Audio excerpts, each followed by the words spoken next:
Assalamualaikum warahmatullahi wabarakatuh, dan salam sejahtera untuk kita semua. Setiap kali saya membahas kecepatan atau bersepeda di tanjakan, selalu ada komentar, yang penting dengkul. Tetapi apakah kecepatan sepeda, baik di jalan datar ataupun di tanjakan, hanya bergantung kepada kekuatan dengkul saja? Jawabannya tidak. Ada unsur lain yang turut berpengaruh, yaitu pernafasan. Seberapa besar kecepatan sebuah sepeda dapat diraih, akan kita uraikan pada video berikut ini.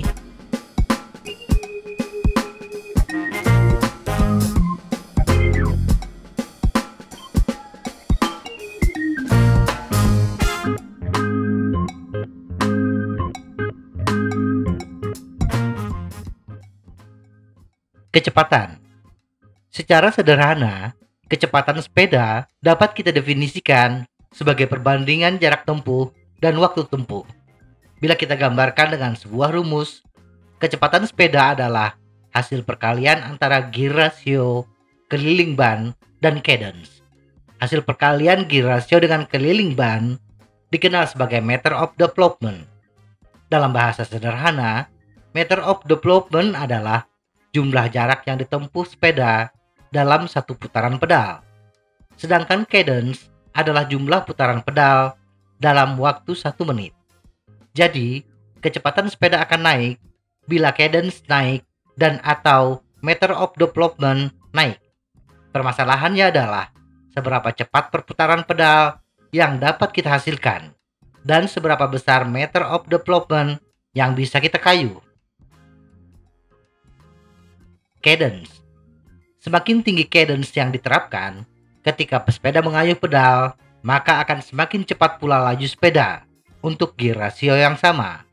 Misalnya mengayuh sepeda yang menggunakan ban 700 x 25C dengan cadence 70 rpm dan gear rasio 3911T, maka sepeda akan melaju dengan kecepatan 523,95 meter per menit atau 31,437 km per jam.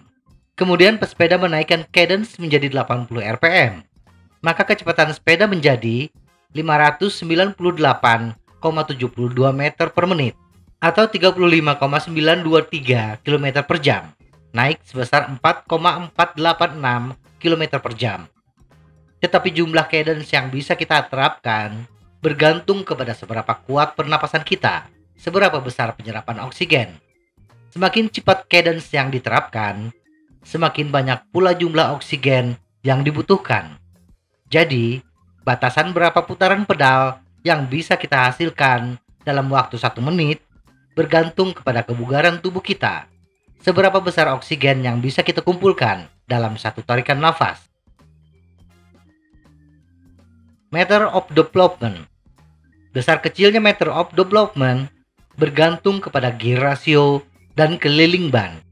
Semakin besar gear ratio dan atau keliling ban, maka semakin besar pula meter of development. Semakin besar meter of development, semakin besar pula kebutuhan gaya torsi yang harus diterapkan. Gaya torsi inilah yang kita kenal sebagai kekuatan dengkul. Tetapi pesepeda dengan gaya torsi yang besar sekalipun memiliki batasan meter of development terbesarnya.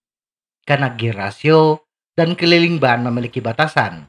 Meter of development terbesar yang umum adalah sepeda jalan raya dengan ban 700 x 56C, chainring 53T, dan sprocket 11T, yaitu sebesar 11,11 meter.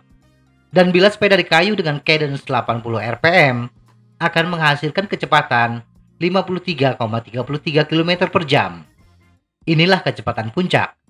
Sekuat apapun pesepeda, bila dia hanya mampu mengayuh sepeda dengan cadence 80 rpm, tidak akan bisa melampaui kecepatan tersebut.